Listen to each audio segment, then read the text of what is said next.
કે આ કઈ રીતે પડી આ કહેવત.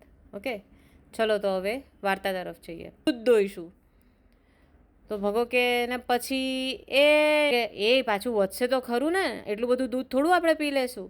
એટલે કે હા, પેટ ભરીને ખાઈશું હો આટલું બધું.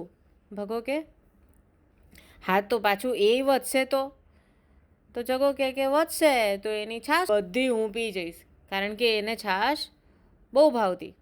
એટલે જગો કે દૂધ પીધા તે વધેલા, દહીં ખાધા ને પછી આ બધી છાશ પણ તું પી જઈશ.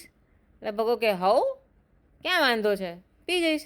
જગો કે શરમ કર, માણસ છે કે પાડો. ગામમાં બધા હતા એ લોકો એમને જોઈને હસવા લાગ્યા કે આ શું છે કે ભેંસ હજી તો લીધી નથી, છાશ હતી. ભાગોળ એટલે કે આપણા ગામની બહાર આવેલો એક એ તો ભેંસ ભાગોળે, છાશ છાગોળે, એટલે છાશ હજી બનાવી બી નથી. એ